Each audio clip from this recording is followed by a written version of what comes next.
totuula mu ofiisi yo n'olowooza nti ogenda kunkubira essimu onkange onzije ku ekyo Katonda ky'aŋŋambye okukola.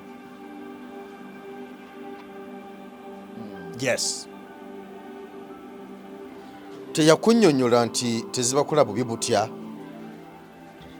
Yakiwumbawumba. Eyankubira essimu yagamba nti lieutenant oba lieutenant ndowooza ali ku ddaala lya lieutenant. That's why nti abali mu authority babuzaabuzibwa ne babeera nga bahandolinga buli issue nga balowooza bagihandolingira mu authorities zaabwe nti nze gundi, nze lieutenant gundi, nze general gundi, ne bamessing up. Nti omuntu yenna bw'aba atumiddwa Katonda okubaako kya derivalinga eri omukulembeze w'eggwanga, mulowooza nti mujja mukwata oba mujja muwamba oba mujja mutta. Tugenda gigulawo. Nina okuba ku saazi ow'eggomba memba Parliament wa East. Teboogerwako bw'asitukanaga ngenda kubanduka gwe tolina mikono. Mwami Museveni mu poliisi yawangulu. Sijja kulya musaayi gwa bannayuganda. Ekyatutwala mu struggle kubeera ne Kyagulanyi kufiirira nsi yaffe. Gamba tojja kutuma muntu kuzikugirayo. Sijja kutuma muntu kuzinzigirayo. Atono byabakoma yategese kano. Yagenze muri kodi y'ensi yonna. Ekitusibye mu nnaku bwe butakkiriza mututiitiira mu omuntu wonna ayogera amazima bajja kutta. Baffe batutte naffe tufiirire ensi yaffe. Tweyanzizza nnyo bw'atulaba ku emboozi mu UG. Geoffrey Mayanja gegange ndi wano ne Musumba Mugerwa tuzze tubeko n'ensonga ze tutunuulira olunaku olwaleero kwebyo ebitambula kwetuli kwembozi mu yujinga bulijjo twongera okubabuuzaako mwebale kakalabya yonna gye musinzire okutulaba banafe abali mu mawanga ag'ebunaayira ate n'abali wane waffe ku butaka twebaza mwebale kufissa kadde okutugoberera n'okuba ng'ensonga zonna mukomentinga n'okwobula wonna wali tweyanzizza nnyo tweyanzeege. Nzikiriza Musumba Mugerwa kubuuzeeko tutandikira awo. Musumba Mugerwa nabeera kojja wange ab'enkima bye banzaala era gwe ndi naye olunaku olwaleero. Musumba nsanyusa okulaba ssebo. Ssebo nze nkukyazizza. Mpozi madde mpambi oyagala wamba ssebo bwe muti abantu muwambe ebintu muwambe ebifo muwamba biki naye nga mu byonna Katonda affe yeebazibwe. Olwaleero nno tukyusizaamu mu nnyambala kubanga omwezi gw'okubiri bwe gutandika bwe guba gutandise tubaako bye tubanga bye tuyingiddemu embeera endala. Era bw'onsanganga mu kanzu omanya nti kati ali mu maaso ffe tukiyita kubeera mu maaso ga Katonda. N'olwekyo bannaffe tubalamusizaako beebale olw'emirimu gye bakola. Yes. Amiina. Musumba bwe tujjidde olunaku olwaleero ebigenda mu ggwanga biyitirivu nnyo. Eno omukulu Jeno Muhoozi onansonyiwa onakiwangambako emaga kukuwali nti nina abantu benjagala okwogerako ne besagala kwogerako naye onansonyiwa nkireso olw'ensonga nti kyekigenda mu maaso atwetisiza awandiika abantu abaddamu wano nawali Abamerika bavuddeyo nabye yayogeraawo n'agamba nti asazizaamu enkolagana yaabwe enkolagana mu bya security nti agisazizzaamu n'agamba n'okugamba nti era bagenda kuggyayo amagye agali mu Somalia n'ebirala byonna bingi byayogera n'ayogera n'ebyo ebimu ebinafuya eggwanga eri Amerika. Kakati Amerika yavaayo ngeta mu ambasada waayo omwami Kamunonyi n'ennya lyenvudde mu mutwe ne bagamba nti omukulu acrossinze line red line agicrossinze. Kakati mu byayogerwawo n'avaayo ne yeetonda Jeno Muhoozi naye okwetonda kwe bakuganye lega nti kiyakola kyamu nnyo kwebyo byeyayogera. Kakati ng'ogyeko ebyo bukyanga tuva mu kalulu abantu abasinga tebamanyi kiddako kubanga ffenna tukimanyi bulungi nnyo nti Robert Kyagulanyi Ssentamu ali mu dduka era tusaba ku mukyala we wabirengera byonna. Kati abantu tebamanyi kiddako, abantu bali mu kusoberwa. buli omu ali awo kwegamba eggwanga litambula nga titiri amanyi kino kyekiddako kino simanyi. Katonda yaffe yeebazibwe. Nina kyenjagala okusooka okuluŋŋamyamu mu wiiki ng'emu, ndowooza wiiki ng'emu teweze tukukuba eweze bwe twali wano kuva lwe twali wano ndowooza before kubanga omuntu ono yankubira ndowooza after nga tumaze okukola nankubira essimu, naye eyankubira essimu yagamba nti lieutenant oba lieutenant ndowooza ali ku ddaala lya lieutenant mu magye. Nambuuzaako bulungi, yali mukkakkamu mu njogera, nambuuzaako bulungi nagamba katweri etya kunze ennungi njagadde kino mu addressingire ku mukutu wano ennamba yenjiina n'abantu beyayogerako abakulu.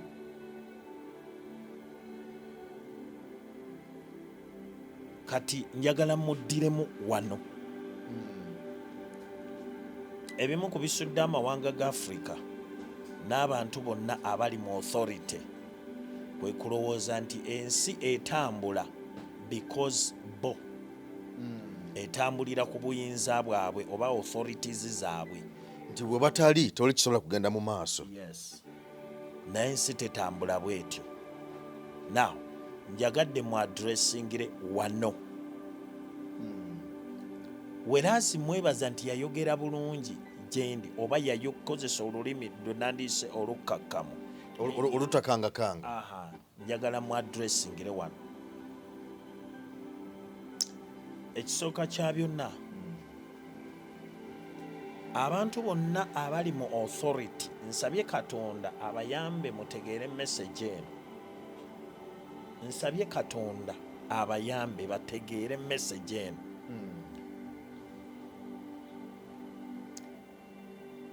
Waliwo mu Bayibuli betuyita the servants of God, abaweereza ba Katonda.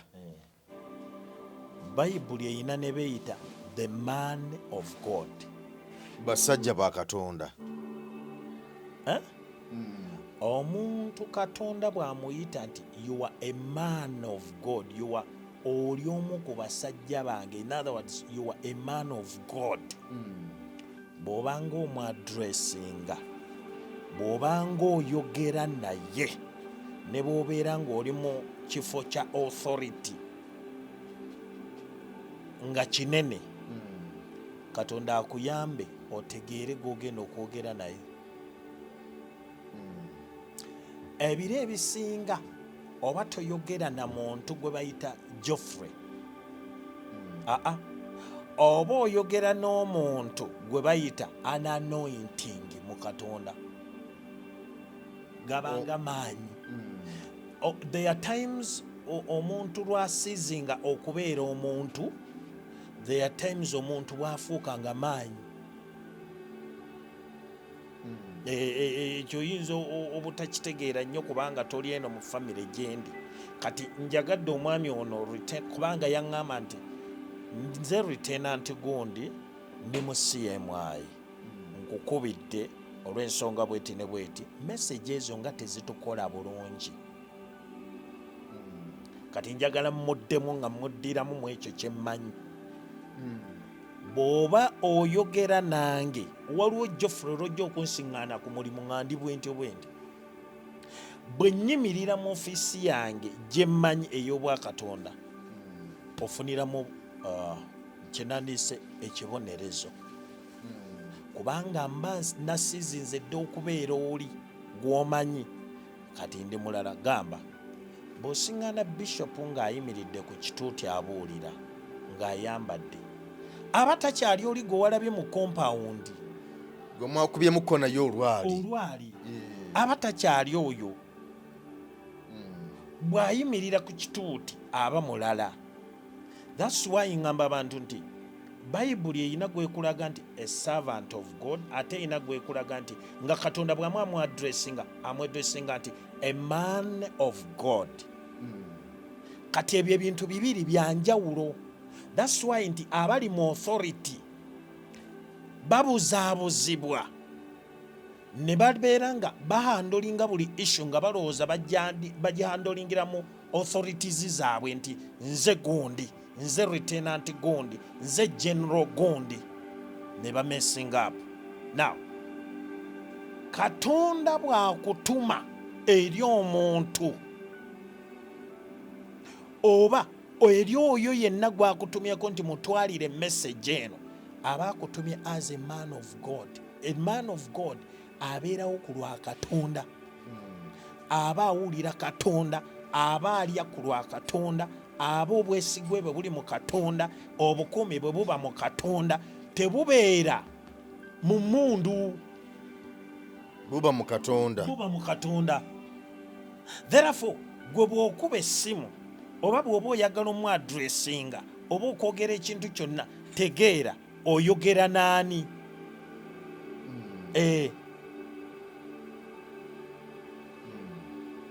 Oyogera naani? Kati ekyo kitawaanya bannaffe abali mu buyinza.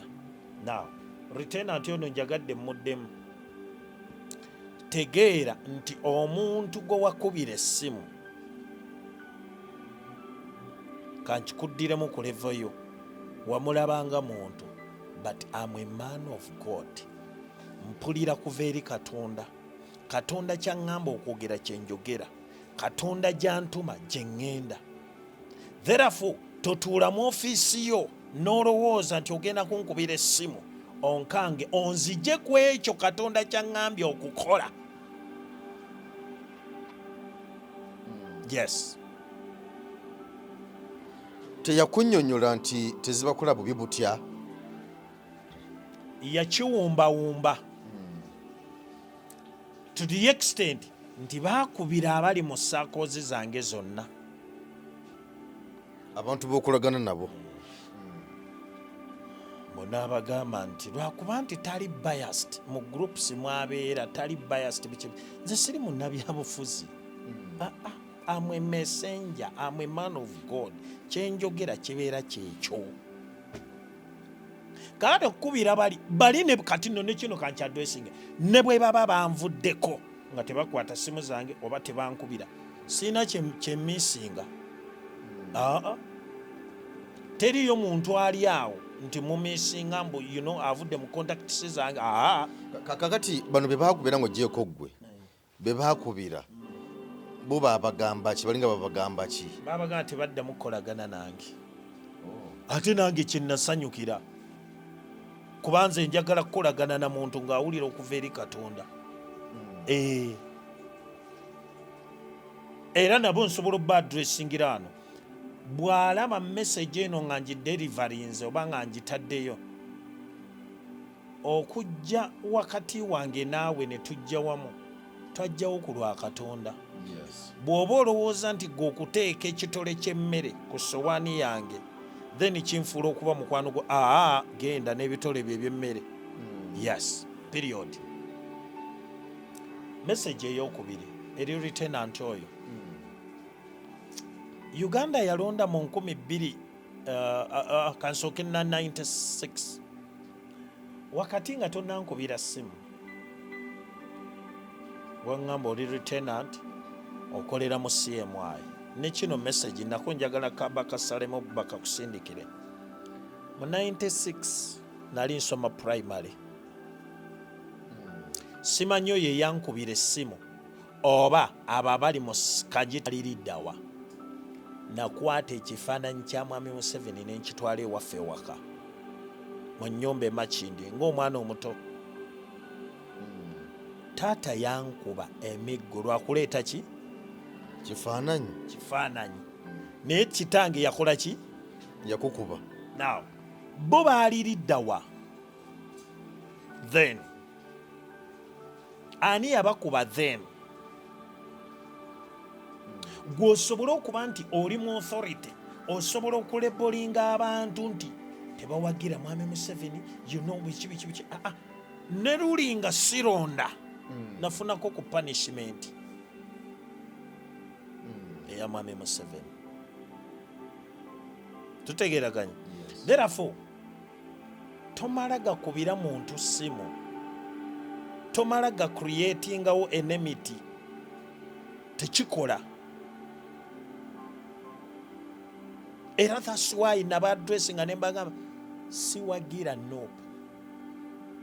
Katonda bw'aŋŋamba nti mwami Kyagulanyi yaddako tebakulimba, nja kikugamba nga bwe kiri.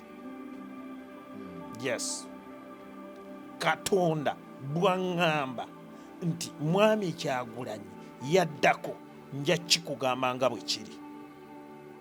Kakati wano mu kwogera teyakugamba nti bino bwe biti ne bwe biti ne bwe biti bye bitukola obubi oba byonna byonna byogera bibakola bubi? To the extent namugamba teweetaaga kujja kunkwata oba kumpamba, mpita nja kujja. Yes, kuba yayogera ku nze n'ayogera ku bakitanga ab'omwoyo bonna. Yes, now ngenze ku nsonga endala. Ndowooza mu 2011 Uganda yalonda awo, yali 2011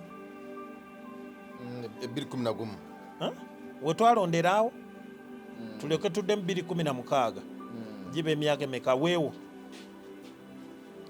2011 ne kino kankikugambe, muve mu bino bye mulowooza nti muyina intelligence. Temuyina intelligence, temulina. Kati njagala okulaga nti nze siri mu circles mwe ze muyita eza intelligence oba ez'abasirikale oba ezaki. Mu 2011 nga tumaze okulonda mwami Yoweri Kaguta Museveni ye ateekwa okuba akimanyi.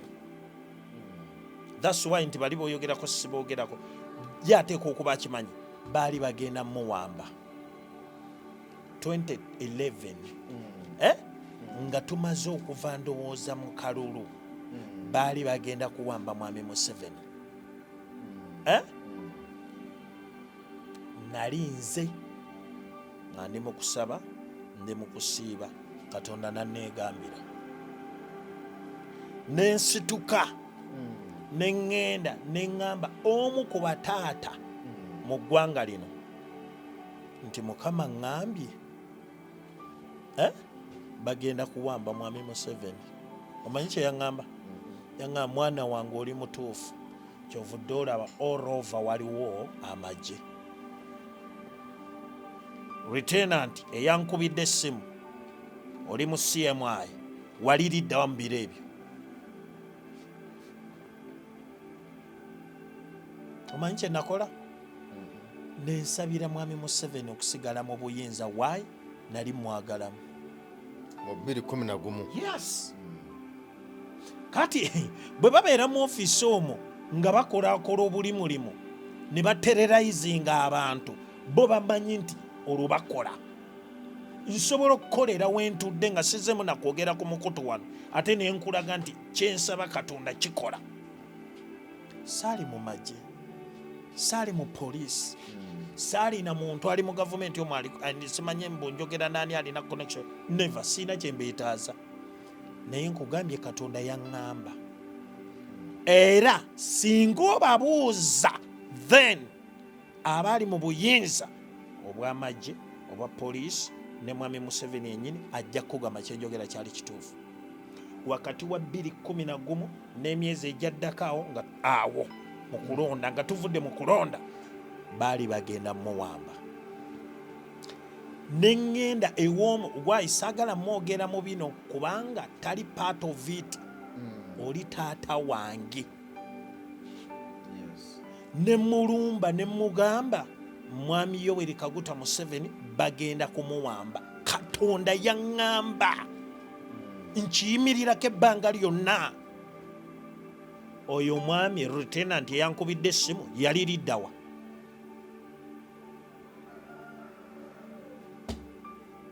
Katonda bw'akisitula n'akikuleetera ng'omuweereza we, abo tebasobola kitegeeza nti asobola osigala ng'awambibwa unless nga musabye. Kyekitegeeza that's why Katonda akibikkulira bannabbi be, kubanga Bayibuli egamba nti tewaliiwo kisobola kutuukirira unless nga Katonda akibikkulidde baweereza be oba bannabbi be. Era bwe nkisabira nti kigende mu maaso bwe kiba. Onfunye? Kufuna bulungi. Kati olwo ndi mumuddamu.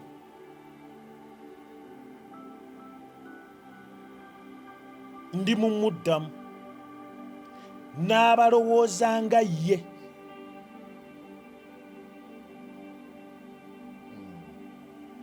Biri 11 yali agenda kuwambibwa.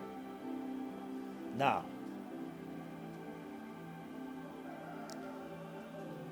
ojja kusoma ne kino ekyawandiikibwa kankikuwe Marko oba the book of Mark essuula eyokusatu. Bayibuli eyogera ku musajja eyali na what we call withered hand, omukono tuguyite ogwakakanyala oba ogwafa. Njagala okusindikira message eno n'abantu abalowooza nga ggwe, okulowooza nti mujja kutuulanga mu authorities zammwe awo, nti omuntu yenna bw'aba atumiddwa Katonda okubaako kya derivalinga eri omukulembeze w'eggwanga, mulowooza nti mujja mukwata oba mujja muwamba oba mujja mutta. Genda osome Mark chapter 3. Ekyo kyennyini kye kijja okubaako, kuba Katonda bwe yaŋŋamba. Gwe wenna alowooza nti ojja kujja onkwateko kuno, tosobola. Era ekyo nkikulabulidde wano, tekijja kusoboka. Naye Katonda yennyini ajja kuzikiriza ne famire yo yonna. Gwe nkukomezaawo, sigenda kuzzaako mukono wadde okweyongerayo. Now, nga tugenze ku state of the nation, eggwanga nga bwe liri, nga bwe liyimiridde obunkenke n'okusoberwa oba oli awo. Naggamba nina ebintu bye nja okukugamba. Oyina we wambuuliza ne nkugamba nja kukugamba. Waliwo ebintu ebigenda okubaawo mu ggwanga lino Katonda bye yaŋŋambye, naye bagenda kwewuunya na waliwo kye bayita ekintu eki-eruptinze ku speed naye nga tebategedde nawe kivudde. Bajja kukiraba. Mbabuulidde Essaawa yonna bajja kiraba, kubanga Katonda bw'akikulaga aba ku bibiri akubbiddeko, oba asobola okugamba nti saba kireme kuba, oba saba kyekiba kigenda mu maaso.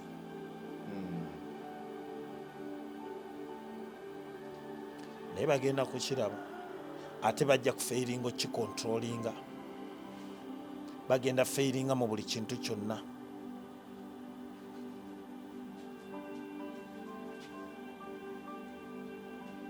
Emirembe gidda ddi mu ggwanga y'oyo yenna atudde mu authority okukola ebyo Katonda bye yamuyitira okukola. Bw'otabikola n'otandika okutererayizinga abantu nga bw'obasiba, bw'obawamba,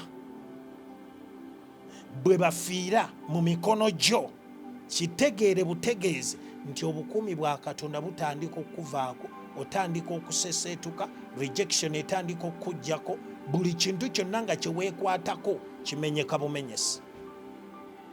Yeba n'emusumba omukulu oyo omulaba oyo, obadde omaze ennaku eziwera nga tondaba naye. Kiro ky'ennaku z'omwezi 14 zaali 14 nga tugenda ekyakulonda, bamusanga n'omuvubuka mukwano gwe, naye nga mukwano gwe yambadde t-shirt eriko ekifaananyi kya Bobi Wine, ne bamukwata. Nduza nakugamba saakugamba so ne bamukwata ne babakuba bubi nnyo ne babaggalira. Bababuuza lwaki muwagira Bobi Wine, naye nga musajja otu n'ebyobufuzi tamanyi gye biddira. Naye nga mukwano gwe gwe bamusanga naye nga yambadde t-shirt eriko ekifaananyi kya Bobi Wine. kati ekyo kinnyonnyola otya era gw'oyagala kati leka nkulage nze bakitanga ab'omwoyo omanyi saagala kumenya mannya gaabwe oba kitanga ow'omwoyo basobola okuba bawagira mwami Museveni tutegeraganya kati bano bo kye beerabira okutegeera Katonda asobola okwogera ne Eri at the same time n'ayogera ne Samweri mu kiseera kye kimu kakati mu kifo ky'okuwuliriza message ki erimu Katonda atugamba kiki kye tuba tutereeza baginterpretinga nga ali against bo kati ndi against gwe nze entebe ya president njagazaki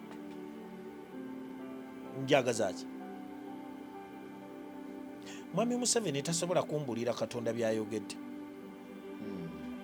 tasobola nze nsobola okuwulira okuva eri Katonda nzi kyekinsingira kakati obugagga bwalina siina kyembwetaaza nga siina Katonda nga actually nga sikola the purpose of God siina kyenneetaaza bugagga bwe oba sente zalina siina kyenzeetaaza teriyo muntu anninaanye oba relative wange yenna the moment kasitoosesetuka n'ova ku ekyo Katonda kyayogera sebo tuba twawukanye yes ne bwabeera wa famire yange tuba twawukanye kati totuula eyo omale obudde oteesa oli mu meeting wasting your time wasting your energy ng'ogamba nti tolina kyonteeseza weeteeseza ekigenda okuzikiriza kubanga bayibuli egamba touch not the anointed of God period wuliriza message lumu omuweereza wa Katonda omu ow'amaanyi yaŋŋamba nti nagenda ne mugamba nti ekintu bwe kiti ne bwe kiti ne bwe kiti ne bwe kiti eyo yali sizoni ya general bula twali tuyingira is it covid eyo yasooka ne mutwalira message concerning general Kale Kayihura omanyi bwe yaŋŋamba omuweereza wa Katonda abo abasajja tebatya Katonda awo wonna nziramu lieutenant eyankubidde wa CMI n'abantu abamufaanana ensi ekimanyi nti temutya Katonda. That's why mu kifo ky'okutuula you analyze omuweereza wa Katonda ayogedde ki wewe tuba tutereeza kikye tuba tukyusaamu Katonda ayagala tukole ki tutegeraganye mutuula butuuzi tunyize tutya ono tumuwambye tutya nze wenkolera wali clear kati nze kankulagirirewo nkolera katwe nsabira kumirwako ssente wa Pastor Robert Kayanja period bwe nvaayo ne ŋŋenda ewange toyina ogenda kunsiŋŋaana toyina naye muwulire Katonda kiki kyabagamba mulekeraawo okuwamba abantu Katonda bw'aŋŋamba nti gamba mwami Museveni Yoweri Kaguta president ow'eggwanga lino nga bwe natuma Musa eri Falaawo bwe ntyo bwe nkutumye omugambe ate abantu bonna abasibiddwa olw'ebyobufuzi nja kukyogera nga Katonda bw'akiŋŋambye.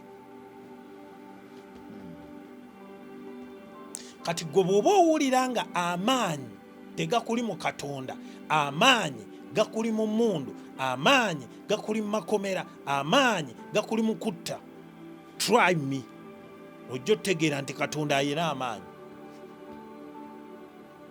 Lwe mujja otegeera nti Katonda ayina amaanyi. Yes. Ate nsobola okukola omanyi Katonda asobola okwogera naawe n'akitegeera nti owulidde n'okutegeera otegedde. Tutegeraganye. Yes. Weewalanga nnyo Bayibuli etugamba nti Katonda gw'ayagala amunenya. Katonda anenya oyo gw'ayagala. Yes. kati bwe nzija Katonda nga nsindise okunenya pulezidenti w'eggwanga lino mwaba mukolera wansi ne mulabanga atabawagira muba mulwanyisa kiri ekyawandiikibwa nti Katonda gw'ayagala amukola ki tanenya bannabyabufuzi bokka naffe ng'abaweereza abo atunenya now weewalanga nnyo omuzadde wo bw'aba abadde akunenya gwe n'okitwala nti akolokota muzadde wo lwaligira n'asirika lw'olitegeera essaawa ya leero mutudde mu bitongole by'okwerinda muwuliriza buli kakiripu konna omuntu kaba ataddeyo ku mukutu ne mulowooza nti bavumirira gavumenti ne mulowooza nti babanenya Katonda lwalisirika gamba ne tutandika kusaba busabi mujja kwewuunya ekinaagwa mu nnyumba zammwe abantu basobola okugamba nti tetukyagenda ku social media kunenya gavumenti ne either YouTube ne either genda ku TV ne basirikira muki mu mayumba gaabwe ne bazimba bye bayita ebyoto ebyokusaba nga bikolimira buli baana bammwe bonna nga bikolimira buli kyemuteekateeka nga bikolimira buli obulamu bwammwe bwonna mulyewuunya ate kyekiddako kyekitandika kubanga buli abanenya mumwanukuza nnyanukuza ndala mubasiba mubakuba emiggo mubawamba ate n'abalala bafa kati Katonda bw'akusindika omwezi ayo nagamba nti genda omugambe ate abantu abakolera wansi okulaga mukama waabwe nti bakola ne balowooza nti bajja kujja batiisetiise bonna bonna abanneetoolodde oba nange kennyini nze kizibu ate nze neekweka nze seekweka teweekweka neekweka ki pozinga ne Katonda mwamuwambye bwe genda obuuze abakwata Petero ne bamuteeka mu kkomera what happened naye nze eyo Katonda yonna teyantuusaayo I'm on the wings of the eagle ndi ku biwawaati I am on the wings of the eagle ebyo temuddawo kulimbalimba ate nkugambye kyenvudde nkugamba nti kasita onsiŋŋaanye mweno jampa neno bagiyita jampa nonsiŋŋana ne mwene kanzu omanya nti kati ekyoto kutandika n'omwezi gw'okubiri leero si lumu leero lumu kituufu lumu natandise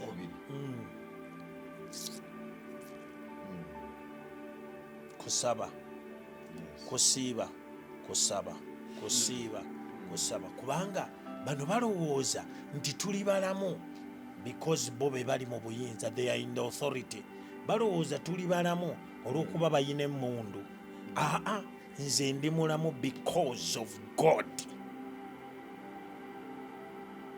oli mulamu kubanga Katonda ku lwa Katonda period toyina kyosobola kunkola okuggyako nga Katonda yakukkiriza nothing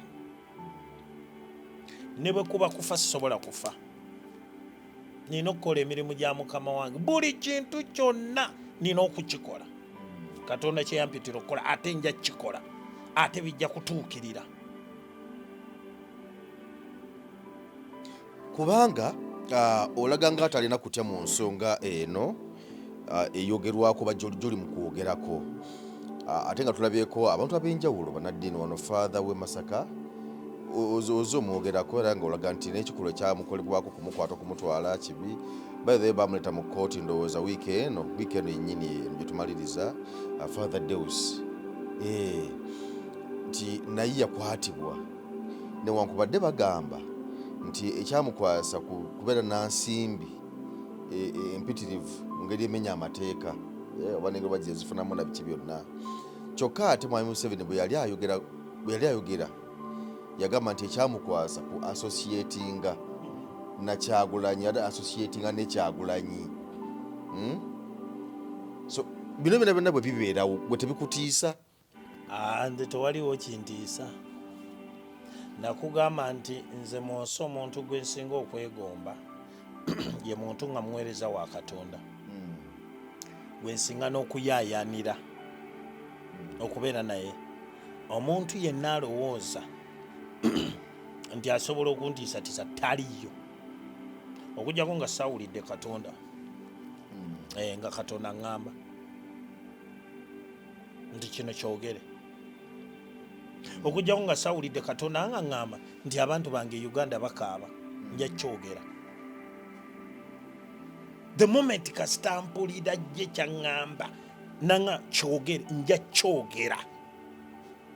Yes. Ebyo tumuddaawo toteesa tobaako kyoyiya, toyina kyogenda kunteekako. Ate yabbye, ate yabadde terrorisiti, ate yabadde muyeekera. Obwo buli oba olimba. Ebyo oba olimba. Nkubuulira Katonda kyaŋŋambye kugamba. Naye njagala okuyita generation yange yonna. Bwe muba mwagala tugende mu buwanguzi, tugende ku maviivi okusaba. Era kyevudola nkugambye bulijjo nze nakuteekako emphasis nti nze njagala nnyo okwogera mu bantu oba okwadressinga abantu nga nyambadde ekooti oba essuuti. Ndowooza ekyo kimanyi nze bwe nti bwenkyagala. Naye si bwe nti bwenkyagala kyokka, bw'atyo Katonda bwe yaŋŋamba okukikola. Now,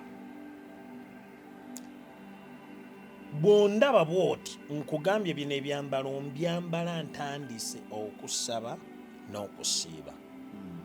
Ebintu byonna okukyuka nga bwe tubyagala. Njagala okukoowoola abaweereza bonna nga wazaalibwa okuva mu gy'ekinaana okudda eno, n'okuyita bannaffe bonna be tuli mu generation y'emu. Njagala obayita mu kye tuyita okusaba n'okusiiba. Tetusobola kgenda mu maaso mu mulembe gwaffe nga bannaffe bawambibwa, emiggo givuga, basibibwa, tebawoza, ebintu ebitagenda mu maaso tugenda bijjawo na kusaba na kusiiba. Waayi amakubo gonna gaggwadde okulaga nti akalulu Mwami Museveni yalaze nti tekamujja mu ntebe. Kino ebyakoleddwa byonna byalaze nti tekasobola kumujja mu ntebe.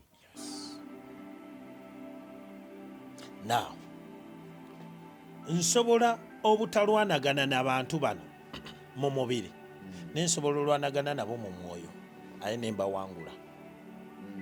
Gw'okimanyi nti osobola okwetoloola obwetolooza ekisenge emirundi 7 ne kigwa. Ekisenge nga kyazimbibwa ne seminti n'amayinja kirimu n'enkokoto oluusi okukyetoloola obwetoloozi bw'oti ne kigwa. Naye nga mpita Katonda ne kigwa. Ekyo kya Bayibuli.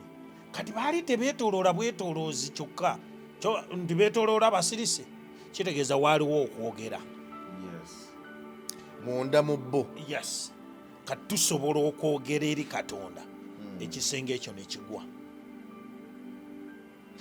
Bo ge bayita amaanyi. Kati leka nkuwe kyovudde olaba oli lieutenant mugambye.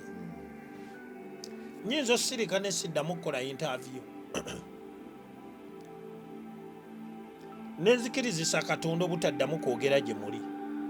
Nga message bw'agiŋŋamba nti ŋŋenda kukola kino, nsaba busabi Katonda agituukirize. Nga sisobola bagamba. Nensaba busabi etuukirire. Kati nkugambye waliwo ebintu biringanga bibiri Katonda byagenda okukola mu ggwanga lino ng'ate akozesa abantu, naye kigenda kweraputinga nga tebategedde, and they will fail to control it. Okakana nga bagudde. Kubanga bw'abanga Katonda asobola okukutuumira omuntu n'omuinterpretinga nti ali against gwe, olwo oba otegeera ddi. oba before elections mwami Yoweri baali bagenda kumuwamba nga ndina ku prayer mountain ndi mukusaba Katonda naŋŋamba nentandika okusaba neŋŋamba nedda Mukama tebasobola muwamba ayina osigala nga ye president kakati guŋŋamba oti neŋŋenda ne omu ku bakulembeze mu ggwanga lino ab'omwoyo n'ekimugamba omanyi bwe yaŋŋamba kyovudde olaba amagye ago agali geebunguludde okwetolola eggwanga lwaki naye Katonda yamugamba yes kati kyenvudde nkubuuza oyo yali liddawa kyaba mwami Museveni yali ayogeddeko nange intelligence ye yali ekiŋŋambye Katonda ŋŋamba what is to happen ebintu byenkugambye birimu tuli mu nnaku ziringa nga 4 ku 5 okuva lwe twayawukana nawe naggamba the either nsabye oba sesabye kasita ntuula mu ntebe yange awo neteekako worship oyo tebakulimba nja kifuna Mukama kye kigenda mu maaso mu ggwanga era nakiri actually ndabadde nakudduuka budde bwabadde misana nendaba ekyeraputinze nekigenda mu maaso naye nga ndi mu kwebuuza n'okwebuuza kitandise ddi kitandikiddewa naye nga bagenze kakati kitegeeza ki nsobola okusaba Katonda nga nsazaamu ekyo mwami Museveni asigale mu buyinza nsobola okusaba Katonda ayempawalinga ekintu ekyo kigende mu maaso afulume obuyinza kati omuyinza omubuuza eyo intelligence yeggulu gwe wagimpadde eyeggulu gwe wagimpadde namaze kubeera mu iso oba simanyi siemwayi no the moment kasita mbeera nga mpulira okuva eri Katonda ajja kumbikkulira ekijja ekyokubiri rescue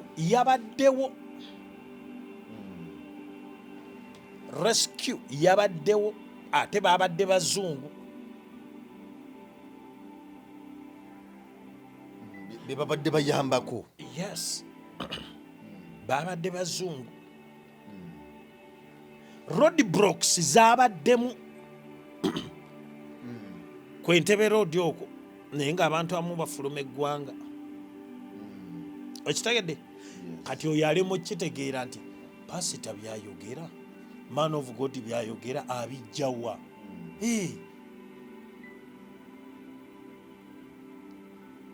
abijjawa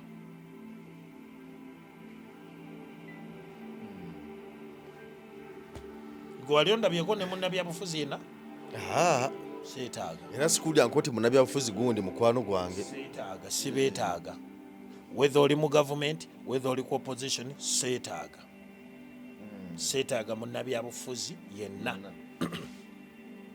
wabula Katonda gwampadde message ye nja gimutwalira era lumu ojjukira olunaku lumu nakugamba ku Hillary Onek okijjukira tokijjukira mu interviews kyali kitya nali musabira abeere mulamu why Katonda yampa okwolesebwa nga Hillary Onek yali agenda mu mambuka ga Uganda ne bamukuba amasasi ne bakuba ab'escots be naye kennyini ku mmotoka ye Katonda na musabire oyo abeere mulamu owokubiri tojjukira lunaku lumu lwe nayogera ku musajja ani oyo mugagga ali awo mu Kampala Hamu Kigundu nga Katonda ye mujulisi ng'abantu bakolera nkiddamu ng'abantu bakolera simulabangako simusembererangako Hamu Kigundu nga bamuwadde obutwa ate obwa sipiidi obuttirawo omwoyo wa Mukama naŋŋamba baagala kumugjawo wakyogera twali wano ku mbozi muyujji wano manga lwakuba saakirambulula nentandika okusabira Hamu Kigundu simumanyi simusinkanangako musajja musiraamu nze ndi mulokole kati wandigambye maybe pastor ayina byanoonya buli agende waha mu kiggundu agendayo kumuwa ki kumuwayo kasente kumwokyayo simmanyi akolera waliyo CMI iso yeyampa that information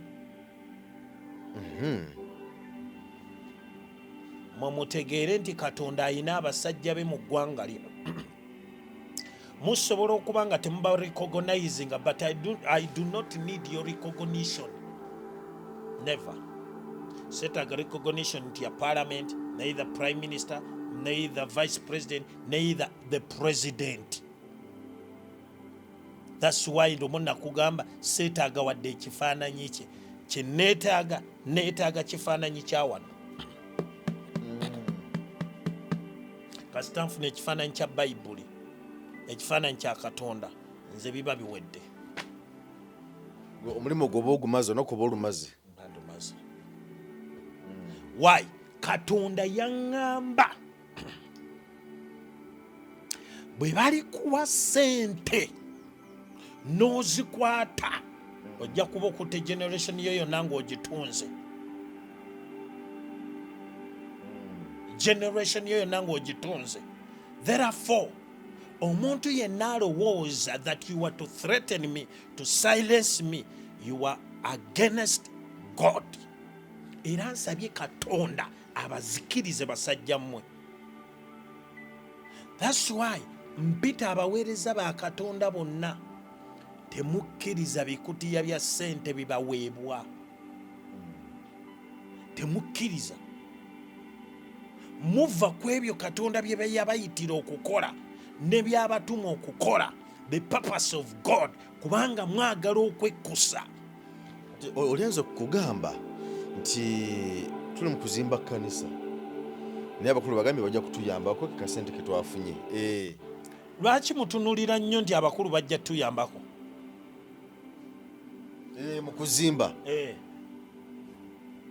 oba mukubako n'ebikolwa nga bya church oba nga bya kkanisa. Nedda ssebo, nze katonda asobola okukola byonna. Nze nina abantu abansuubiza ne bagamba nti tugenda kukola kino, tugenda kukola kino, tugenda kukolera kino. Sisobola kuddamu mukubira ssimu concerning ekyo. Bw'aba katonda yakimutumye ajja kikola. Period. Ate tagenda kunteekako kikole bwoti. Gwe bw'oba oleeta ssente zo ontereko amateeka ontereko ebiragiro sijja zikwata, sigaza ssente zo. Okwata ssente okutali bukwakkulizo. Period. Tonteekako bukwakkulizo. Gwe oba obadde olowooza nti buli lwa Sande muwaayo emitwalo 10, emitwalo 15 naye toyogera ku kino. Ate katonda bw'aba ngamba nti kyogereko.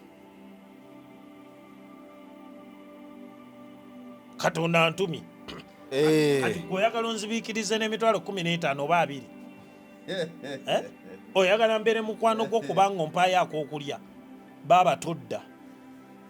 Sigaza obuswazi bwo oba obusente bwo. Todda. Sina kyenkwetaaza. Taliyo.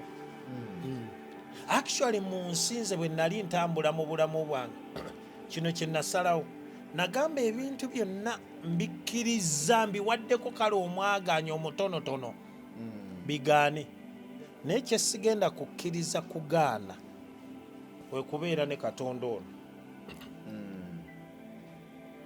Ekyo kyo wakisalawo. Bw'aba mukazi ng'omwagala ng'oyagala muntu alako nti nve katonda mutwale. Osigale ne katonda wo. Bwe ziba ssente zitwale. Ekyobugagga kye nnina kye nnyinza okupresentinga nga ndi confident mu byenkola kiri ekintu kimu, njagala katonda. Ne bwe mbaamu n'okugwagwa n'obunafunafu somewhere naye era mmala n'enzirukira eri katonda. Kyekyenjawulo ekyali ku baweereza ba katonda bonna ne Dawudi nti ne bwe yakolanga ensobi bwe yagiruyalizinganga yakaaba agenda eri katonda amuwambaatire. amuzze bujja amusonyiwe. Kivudde olaba nti ebisuubizo bya Dawudi bye yayina Katonda bye yali amusuubiza tebyafa togge, byayitawo ne bigenda ne ku baana we.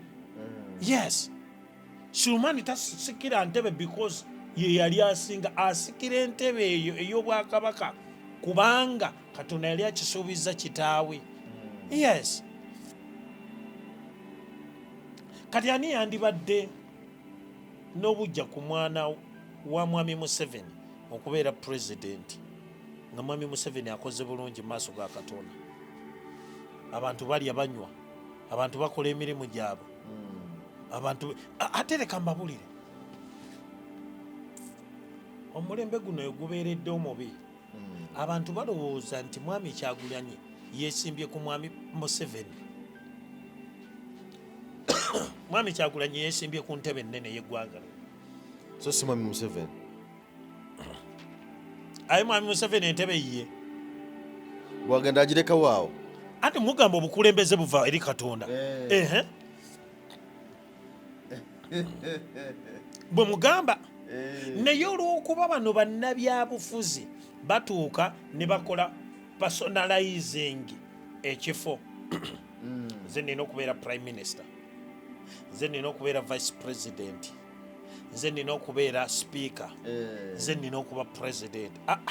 Bwe buba obukulembeze buva eri Katonda, offer yourself. Yes. Katonda atulondere Yasalewo. kiwedde. Bwe ndowooza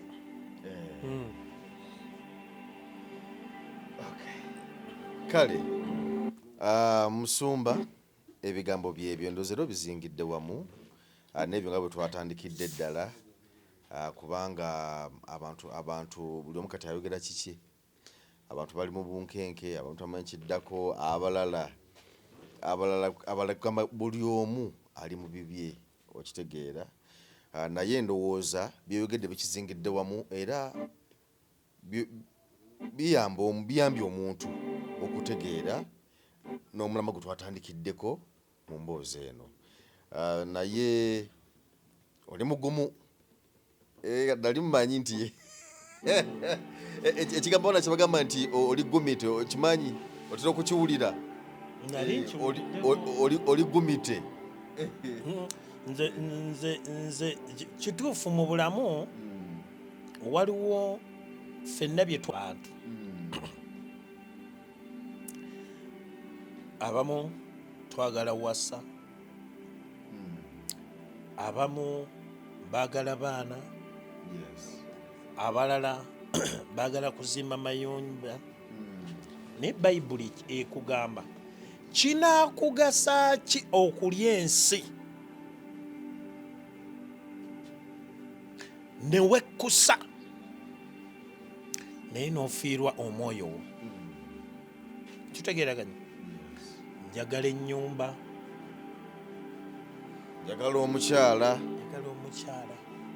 omulimu nagwo ngunoonya, ebingi. Kakati omuntu yenna aleme kutuula eyo alowooze nti omusajja wa Katonda Mwami Mugerwa talina by'ayagala. N'ekino kye nasalawo, sigenda kulumya mulala olw'okuba njagala okubeera obulungi. Olw'okuba njagala muwala wa Geoffrey ali mu myaka 25 26 ngende empambe muwambe okubeera mukyala wange, nedda. Kitegedde. That's why lumu nababuuza mwe mwazaalibwa lunaku ki? Abateebuulirira, abateefumiitiriza, abakuba bannammwe emiggo. Olaba n'ente tekubibwa miggo, olaba n'embizzi tekubibwa. Mwe abateebuulirira mwavaawa? Babaleeta buleesi? Bwe muba mwazaalibwa babazaala lunaku ki? Mwabateefumiitiriza. Gwe bwe weetunuulira oli wanjawulo nnyo ku ono gw'okubya emiggo omugongo gwonna. Oli wanjawulo nnyo ono gw'osazeesaze ebiso. oli wanjawulo nnyo kwono gw'onyigiriza obusajja n'obutta. Oli wanjawulo nnyo gwaggalira omuntu mu safe house n'omukubira mu tiyagaasi. Yabaffe bw'ofukamira kaawo wansi Katonda omugamba otya? Omwebaza amaanyi g'akuwadde ng'amaanyi ago yagakuwattulugunya balala. Omwebaliza kifo ekyo mw'oli. Tumundaba prime minister w'eggwanga ng'ayogera baga really ono maama prime minister. Abaganda bagamba nti atayogedde teyejjusa.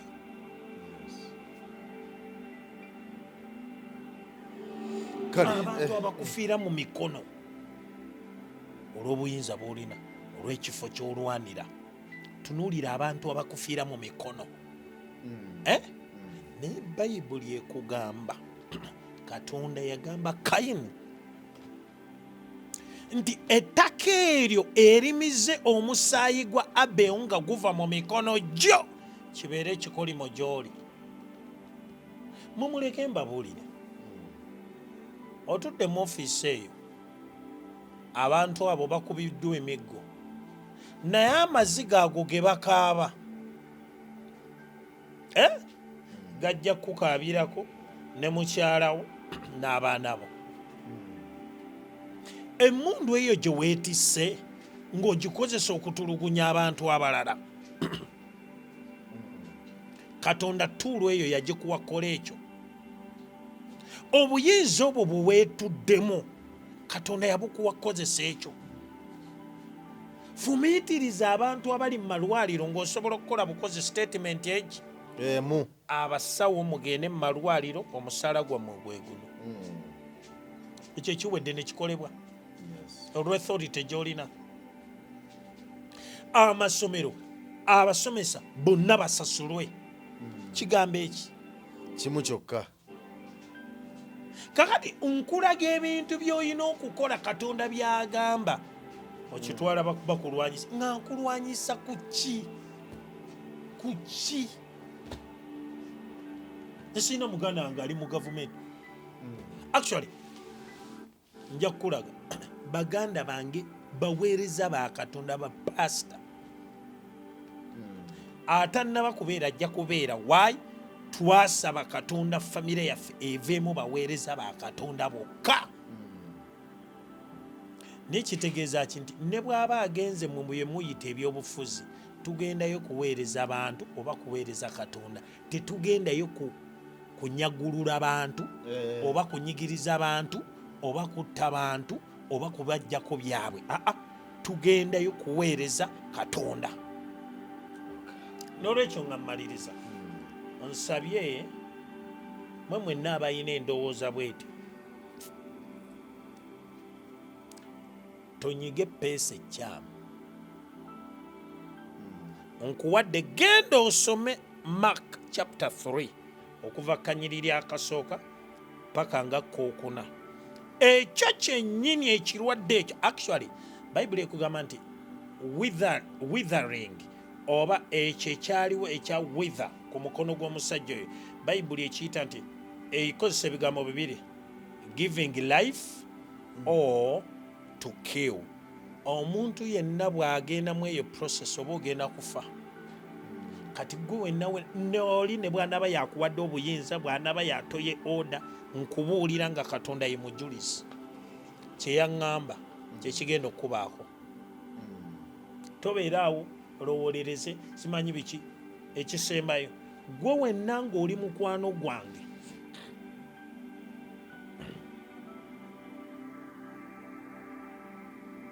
ng'obadde olya mu gavumenti mwofune ekyokulya n'ekyokunywa, tutegeraganye nga Katonda bwansindise okudelivalinga message maybe kankiretement against the government oba mbabuulire Katonda kyagamba nga gw'okiraba kibi, tutegeraganye olw'okuba gy'olya gy'onywa abamu mikwano gyo nkugamba bwe nti ndiriitinga mu ssimu yo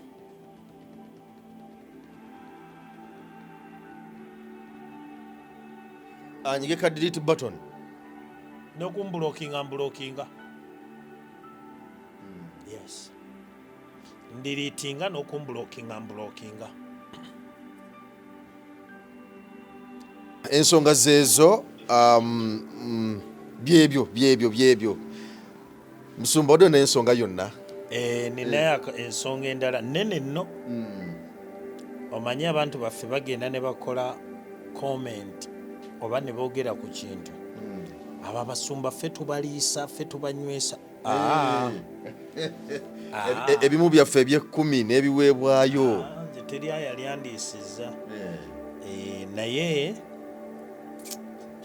njagadde nange bizinesi yange tetusumba busumbi kyokka oba katonda tatutuma butumi kwogera eri bakulembeze kyokka nga tetulina ne bizinesi zetukola kati nze njagala neeyogereko bizinesi yange tewali yagintandikira nze nagyetandikira naye njagala okulaga amakulu g'ekintu kino sente ezatandika bizinesi eyo nazijja mu buyumba taata bwe yandekera taata wange ng'afa yali azimbye emakindye kati nali nsoma kwodi Kampala secondary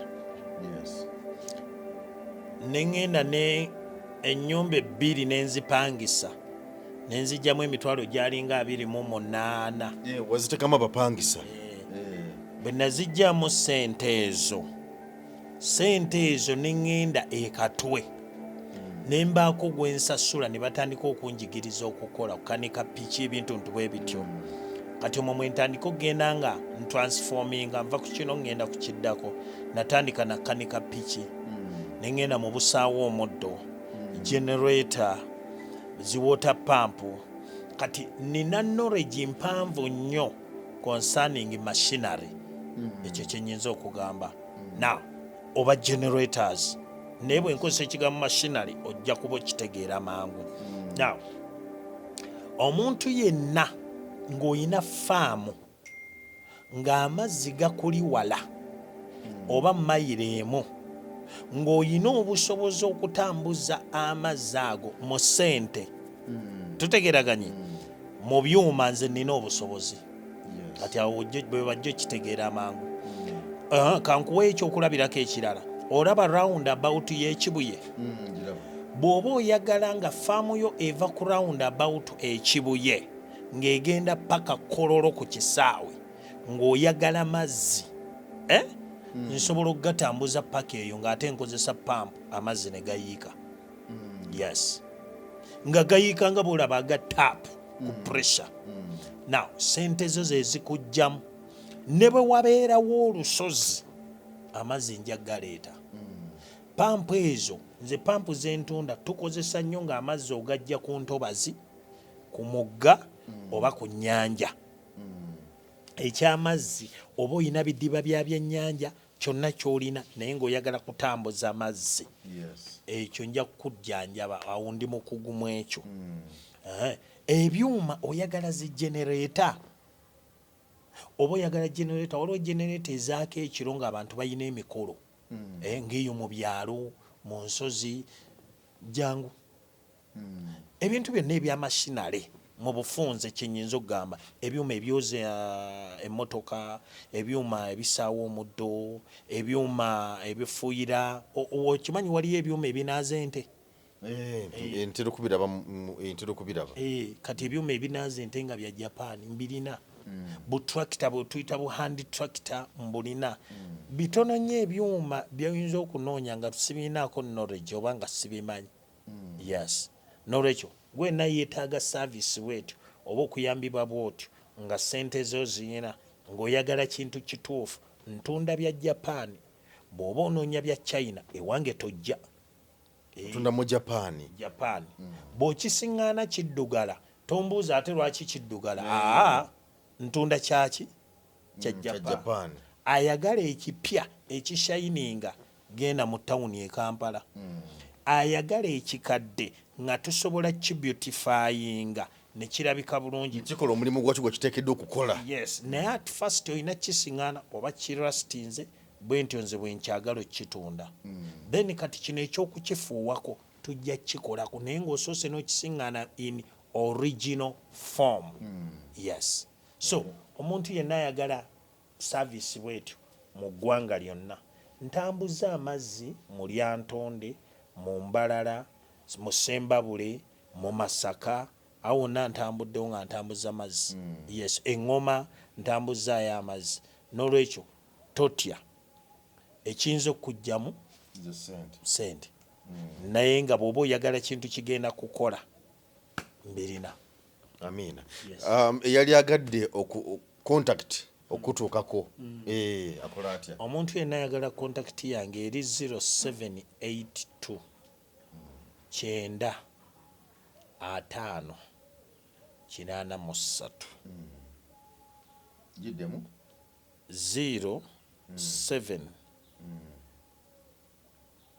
9 5 83 okujjaku omuntu ng'ayagala ya Airtel. Omanye abantu baffe ate eya Airtel nayo ngiina. Naye omuntu alina obusobozi obugula ekyuma eky'emiliyoni MTN abasojjukubako. Kubanga kati nga bw'olaba nti around about ekibuya ogiraba bw'oba ggwe ate oli wa Kwentebe Road nsobola oteeka amazzi we tuyita ebwebajja. Naye sente zo ze zikola ki? Ze zikujjamu zokka. Ne bw'oba ogamba kyuma kigenda kukola simanya amazzi gandi mu mayiro emu mayiro 2 ate waliwo olusozi ebyo ebyuma byonna mbirina. Gwe kakasa bukakasa nti sente weeziri njagala onkolera ekintu bwe kiti abaana mbayina abagenda ku ground ogula mpiira nga tutambuza amazzi bwe gatuuka ng'otusasula sente zaffe tetwagala byakkaayana. Ate kubanga waliwo bannaffe nekino kankiteeke kiriya ku gundi kuno ku mutimbagano waliwo abantu baffe betuwa offer bweti ffe tukola bwe tuti bwe tuba tukkiriziganyiza nti ekyuma kya miliyoni 20 tuyinza okugamba nti tuweeko miliyoni 5 ffe tukuguza pampu yokka empiira gwozeegulira ezitambuza amazzi go weewaawo nkuwa omuntu alina otuguza empiira n'ebiconnectinga byonna. Now nze sente nsaba za pampu yokka empiira zoyina bisasula byonna sente nezikola ki neziggwayo. Bwetu abamu bw'ogenda ku faamu zaabwe batera okukola obukodyo buno buliwa bw'amala okulaba nga amazzi gatuuse ne baagala okwefuulira. Tutegeraganye nti ku bibiri tobanja kubanga abamu asobola babagala nakukozesa mamundu ssebo. Kyovu tolaba nti ofa eyo twali twagiteekawo naye kati tugenda tugijjawo tukugamba ffe tumaze okupima amazzi tugenda gatuusa faamu bweti tuwe sente zaffe zonna ffe amazzi go tugatuuse. Abamu balina obuzo obwo which is bad. Omuntu bwe muba mutegeraganye bulungi ekintu kyakikoledde sasula sente ze todda mu kubuzaabuza ate bwe tunadde e Kampala nja kukusasula si kituufu musasulirewo mwawukane nga bantu kubanga mulema babukoze bulungi. Kale tweyanziza nnyo mwenna bannayuganda nga wazaalibwa okuva mu gy'ekinaana okudda eno waggulu nze okusaba kwatandise. Yes, Katonda atuyambe twagala okulaba ku Uganda empya. Katonda abankuumire era mbasiibudde. Amiina. Nze Jeffrey Mayanja tweyanza nnyo tweyanzeege mubeere bulungi. Munnayuganda tukwaniriza mu Kimbo wa Research King and Training Center mwebale nnyo mwebalire ddala mwebale okwejjanjaba endwadde nnyingi nnyo ezitawaanya abantu. Omwaka guno ng'aba Kimbo wa Research King and Training Center twabaleetera ebintu bingi nnyo. Tuyina ebyuma ng'oli abadde nti n'amagulu galuma omugongo guluma oli agamba mbuno system y'amagumba gange tegatambula bulungi nnyo omwami nti n'amaanyi gakendeera sikyatambula bulungi nnyo mu kisenge enseke zange zazibikira nfuyisa mulimu kabayina obuzibu bwa prostate ennaku zino abasinga obungi mulimu kabayina sukaali oli nabeera ne sukaali type 1 oba olusi type 2 mulimu ko sukaali ya controlling bwa mangu. Tulina sabbuuni ono wabeeru mulungi ddala era wa tamalik momwe nabayinako kenkovu abantu boberanga mweru kigenderere nnyo boberanga oli mweru osobola okubeera nti nokosiza kano boberanga oli muddugavu osobola okukozesa oyiro wa fono naberanga akuyambye tulina ekyogo ky'emikisa ekyo kisobola kuvaawo nga sikyogeddeeko abantu abatawanyizibwa nti no siweebwa siganja abagadde family planning ey'ekiganda abayina pressure abayina sukaali naye ekyogo ky'emikisa gwe wenna nti siweebwa obulamu bwange bwonna bubadde mu bbato ngenza okusaba emirimu ngezizaako okwagala okugenda ebweru byonna byagaana jangu otutuukirire ng'abakimbo wa Research King and Training Center wetuli ewakaliga tuli wano Mengo opposite Lubiri SS bw'ova ku Lubiri SS obanga aserengeta ku katono awo bw'oyisa ku Salt TV ojja kubanga otulaba